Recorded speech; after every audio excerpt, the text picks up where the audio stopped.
నరేంద్ర మోడీ గారి ప్రభుత్వం ఈ పద్మ అవార్డ్స్ ను ప్రజా అవార్డ్స్ గా ప్రకటించింది. ప్రజా అవార్డ్స్ అంటేనే ఎవరైనా కూడా ఎవరి పేరునైనా ప్రతిపాదించవచ్చు. సో ఒక సాధారణ పౌరుడు నేను మీ పేరు ప్రతిపాదించవచ్చు, మీరు నా పేరు ప్రతిపాదించవచ్చు, నేను ఇంకొక 10 మంది కలిసి ఒక పేరును ప్రతిపాదించవచ్చు.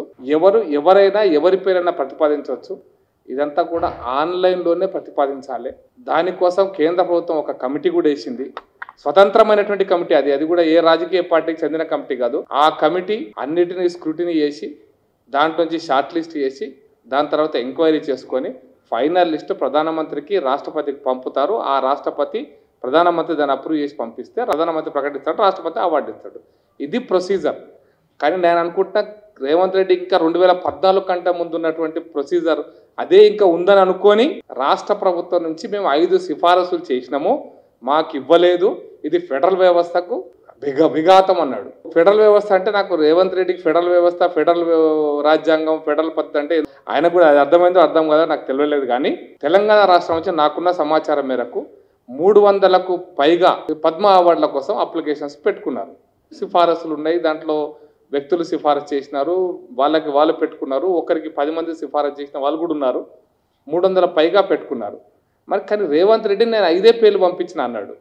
నాకు ఆశ్చర్యం ఏంటంటే 5 మంది మాత్రమే నీ లెక్కన తెలంగాణ రాష్ట్రంలో అర్హులు, పెట్టుకున్నట్టు 300 మంది అనర్హులను నువ్వు ప్రకటించదలుచుకున్నావా?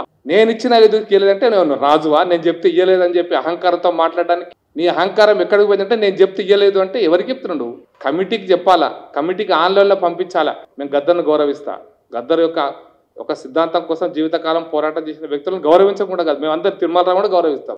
మీరు కూడా గౌరవించే సంస్కారం మీకు ఉండాలి. కృష్ణమాదిగకు అవార్డు వచ్చింది, నువ్వు గౌరవించు మొదలు, అభినందనలు చెప్పు మొదలు.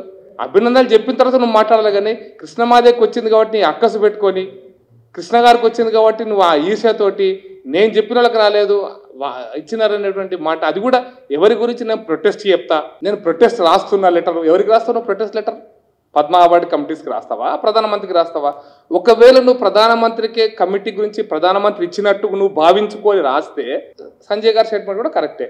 ప్రధానమంత్రి అవార్డ్స్ ఇవ్వలే, ఆ కమిటీ సిఫారసు చేసింది ఈ అవార్డ్స్ కావాలని, ఆ కమిటీకి ఉత్తరం రాయాలి నువ్వు. ఈ 5 పేర్లకు కూడా ఆ కమిటీకే నువ్వు ఇది రాయాలా. నా ఉద్దేశం ఏంటంటే ఈ రాద్ధాంతాన్ని ఎందుకు తయారు చేసినంటే రేవంత్ రెడ్డి వచ్చినటువంటి వాళ్ళ యొక్క ప్రాధాన్యతను తగ్గించడం కోసం, వాళ్ళకు వచ్చినటువంటి వాళ్ళ యొక్క స్థాయిని తగ్గించడం కోసం రేవంత్ రెడ్డి కొత్త పేర్లు పైకి తీసుకొచ్చి 5 పేర్లు చెప్పి వీళ్ళ స్థాయి ఎక్కువ కాదు, వీళ్ళ స్థాయి తక్కువ అనేటువంటి అభిప్రాయాన్ని తెలంగాణ ప్రజల్లో క్రియేట్ చేశాడని అభిప్రాయం అండి. మీకు ఎడ్యుకేషన్ డిపార్ట్మెంట్ అంటే, మీకు విద్యారంగంలో మార్పులు అంటే ఎవరు గుర్తొచ్చారంటే హరగోపాల్, ఆకునూరు మురళి, కోదండరాం, రమా మేల్కొట్టే. ఈ 5 మాత్రమే తెలంగాణలో విద్యారంగాన్ని బాగా ఉద్ధరిస్తారు. మిగతా వాళ్ళు లేరు. హాయిగా ఉస్మానియా యూనివర్సిటీలో వైస్ ఛాన్సలర్ ఎంతమంది లేరు, కాకతీయ యూనివర్సిటీ వైస్ ఛాన్సలర్ ఎంతమంది లేరు. మరి వాళ్ళందరినీ కూర్చోబెట్టలేదు. నీ భావజాలం ఎక్కడుందంటే వాళ్ళతోనే వింటే అది కమ్యూనిస్టు భావజాలం, నక్సల్ భావజాలాన్ని విద్యారంగంలో చెప్పించడం కోసం నువ్వు చేస్తున్న కుట్రగా మేము భావిస్తున్నాం. దాని గురించి విమర్శిస్తే అంతర్గతంగా పంచాయతీ పెట్టి, అంతర్గతంగా చర్చ పెట్టి ఇది ఇందుకోసం అన్నాడు బండి సంజయ్.